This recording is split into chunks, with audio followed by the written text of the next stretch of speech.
Assalamualaikum warahmatullahi wabarakatuh.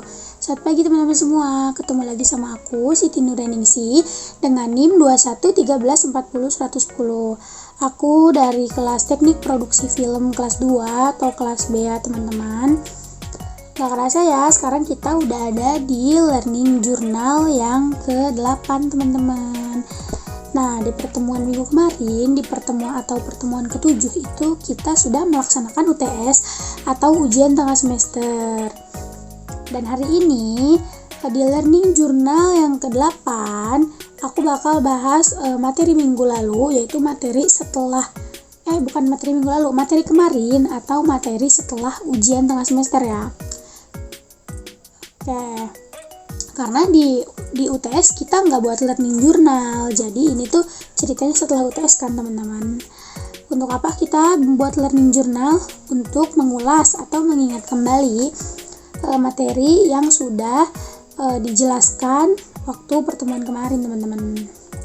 Jadi di pertemuan kemarin itu kita membahas tentang teknik penulisan skenario, lalu ada storyboard, breakdown script, lalu ada breakdown budget, manajemen produksi, departemen produksi, dan juga departemen penyutradaraan teman-teman.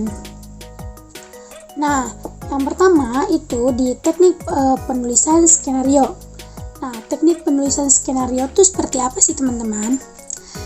Jadi, skenario merupakan naskah yang mendeskripsikan adegan dalam urutan, dan setiap adegannya memuat petunjuk lokasi dan properti, waktu peristiwa, lalu tindakan pelaku yang terlibat, dialog, dan efek suara atau musik, serta efek khusus.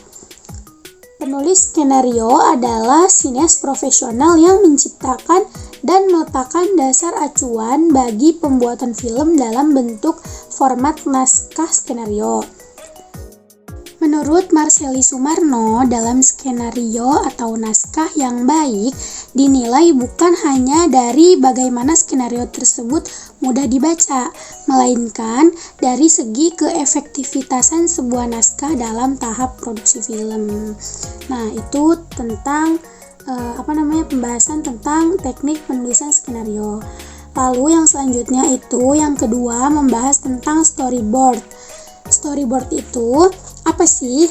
Jadi, storyboard adalah presentasi visual dan cerita pertama yang dibuat. Nah, tujuan utama dari storyboard ialah untuk menjelaskan alur narasi dari sebuah cerita. Selain itu, tujuan dari pemakaian storyboard sendiri adalah untuk memungkinkan seorang pembuat film memprevisualisasikan ide-idenya dan juga sebagai alat untuk mengkomunikasikan ide keseluruhan film.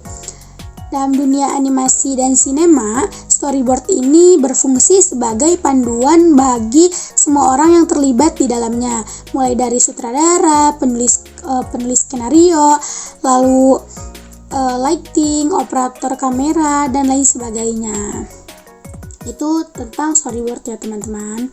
Dan yang ketiga itu ada pembahasan tentang breakdown script. Nah, breakdown script adalah proses menguraikan skenario menjadi informasi tentang segala sesuatu yang dibutuhkan pada saat syuting dimulai. Nah, di sini kita akan memperoleh informasi tentang jumlah pemain, lalu kebutuhan kostum, dan juga kebutuhan make up, lalu kebutuhan artistik, bahkan kebutuhan dana untuk proses produksi film yang akan dilaksanakan. Nah, lalu yang keempat ya teman-teman, itu ada pembahasan tentang breakdown budget. Nah, breakdown budget itu di tahap itu ngapain sih? Jadi pada tahap breakdown budget ini produser bertugas untuk merincikan dana yang dibutuhkan dalam proses produksi film. beberapa hal yang harus dipertimbangkan dalam menyusun anggaran, yaitu operasional, bahan baku atau peralatan, lalu juga jumlah hari syuting, lalu jumlah lokasi syuting, terus jarak lokasi syuting, dan juga biaya-biaya tak terduga, teman-teman. Perencanaan anggaran sudah dilakukan pada saat skenario draft pertama selesai. Nah, pada tahap ini masing-masing departemen membuat rencana anggaran biaya kebutuhan yang diperlukan dari setiap divisi, atau ini ya teman-teman, menyiapkan RAB, rencana anggaran biaya. Seperti itu teman-teman. Selanjutnya itu kita ada membahas tentang manajemen produksi film. Nah, manajemen produksi film itu apa sih teman-teman? Jadi, manajemen produksi film merupakan proses perencanaan, pengorganisasian, dan juga pengelolaan dalam pembuatan suatu film. Nah, tahapan dalam produksi film itu sendiri terbagi menjadi 3 yang sering kita dengar, misalnya yang dari minggu-minggu lalu juga dalam learning journal dijelaskan, yaitu yang pertama ada praproduksi, lalu produksi, dan juga pasca produksi. Itu teman-teman tahapan-tahapannya. Lalu selanjutnya di pembahasan yang ke-6 itu membahas tentang departemen produksi. Nah, dalam proses pembuatan film terdapat banyak departemen yang dibuat untuk mendukung kelancaran produksi. Salah satunya adalah departemen produksi atau disebut juga production department. Dalam produksi film, departemen produksi ini adalah sebuah tim yang bertanggung jawab atas pengelolaan operasional dan logistik secara keseluruhan. Dalam produksi film juga mereka bekerja secara sudah terkoordinasi ya teman-teman, untuk memastikan bahwa produksi film ini bisa berjalan lancar sesuai dengan jadwal, anggaran, dan juga visi kreatif yang telah ditetapkan sebelumnya. Nah, adapun departemen produksi itu ada isinya ya teman-teman. Itu yang pertama ada produser, yang kedua ada executive producer, lalu ada associate producer, dan juga ada CO producer, line producer, unit production manager, lalu ada marketing manager, dan juga akuntan produksi, dan manajer lokal. Yang terakhir ada production assistant atau PA ya gitu, production assistant teman-teman.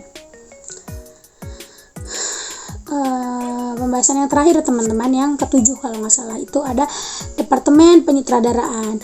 Nah, dalam departemen penyutradaraan ini isinya itu yang pertama ada sutradara, lalu ada asisten sutradara 1, dan juga ada asisten sutradara 2, pencatat skrip, lalu script continuity, dan juga casting director, dan yang terakhir ada koordinator pemeran. Nah, mungkin hanya itu saja yang dapat saya paparkan untuk learning journal yang ke-8 ini. Kurang lebihnya saya mohon maaf. Terima kasih kepada teman-teman yang sudah mau mendengarkan sampai akhir. Wassalamualaikum warahmatullahi wabarakatuh. Sampai jumpa di learning journal selanjutnya. Bye-bye.